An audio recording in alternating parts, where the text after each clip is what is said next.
절대 아닙니다. 예, 그는 자신 있게 말씀드릴 수 같고요. 단적으로 저도 라식 수술을 받았고 제 주위에도 라식 수술 받는 분이 꽤 많이 있습니다. 라식 수술은 국내에서 많이 이루어진 지 20년 이상 된 기술이고요. 장기적인 데이터가 충분히 안정적으로 잘 입증되어 있습니다. 그래서 안과의사뿐만 아니라 안과의사의 가족들도 많이 받고 있는 수술입니다. 라식 수술과 라섹 수술의 가장 큰 차이점은 회복 기간의 차이가 있습니다.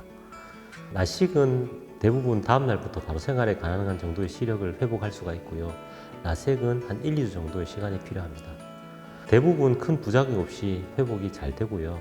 가장 흔한 합병증은 안구건증입니다. 수술 후에 이물감을 호소할 수가 있고 눈부심을 다소 호소할 수 있지만 시간이 지나면서 대부분 자연스럽게 회복이 됩니다. 라섹 수술 같은 경우에는 수술 후에 자외선을 차단하는 것이 가장 중요합니다. 그리고 안약 저방 기간이 다소 길어질 수 있습니다. 여러 가지 합병증이 있을 수는 있지만 매우 드문 것으로 되어 있고요. 가장 중요한 것은 수술 전에 충분하고 정확하게 검사를 시행해서 합병증이 우려되는 환자는 수술을 하지 않는 것이 가장 중요한 것으로 생각됩니다. 나이는 중요한 요소 중 하나입니다. 당연한 이야기지만 10대 초반의 경우에는 안구가 성장 중이기 때문에 수술할 경우에 나중에 성장이 끝나면 도수가 맞지 않을 수가 있습니다. 그래서 성장이 멎은 상태에서 수술하는 것이 원칙입니다. 40대 중반 이후는 노안이 있을 수가 있습니다. 그래서 수술은 가능은 하지만 수술 후에 가까운 곳이 불편할 수 있다는 점에서 충분히 인지를 하고 수술을 하셔야 되고요. 그 경우에는 단안시라고 해서 한쪽 눈은 멀리 그리고 반대쪽 눈은 좀 가까이 보게 하는 그런 방법을 선택할 수도 있습니다. 직업과 생활 습관도 중요한 요소 중 하나입니다. 특히 라식 수술 같은 경우에는 외상에 취약할 수가 있습니다. 그래서 직업이 군인이라든지 눈에 외상이 갈 가능성이 많은 경우에는 라식 수술은 피하는 것이 좋습니다. 또 라섹 수술의 경우에는 자외선 차단이 중요합니다. 제가 직업을 파악하지 못하고 수술했던 분 중에 한 분이 용접하는 직업인 분이 있었는데 수술 후에 자외선을 인해서 혼탁이 좀 생겨서 한동안 조금 불편했던 분이 계십니다. 물론 약을 잘 접원하고 지금은 많이 좋아지셨고 특별한 불편함을 호소하지는 않는 상태이긴 하지만 그런 경험을 통해서 환자의 직업도 정확하게 파악하는 것이 중요한 것으로 생각이 됩니다.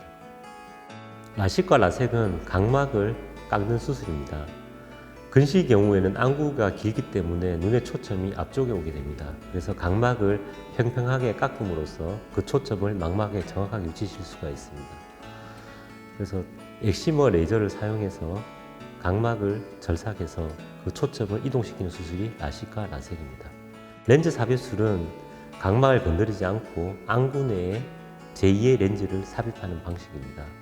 콘택트 렌즈는 각막 앞에 위치시키는 건데 그로 인해서 이물감이라든지 안구증 유발이 많을 수가 있습니다. 또 장기간 착용할 경우에 혈관에 자라는 거나 감염이 생기는 부작용이 있을 수도 있습니다.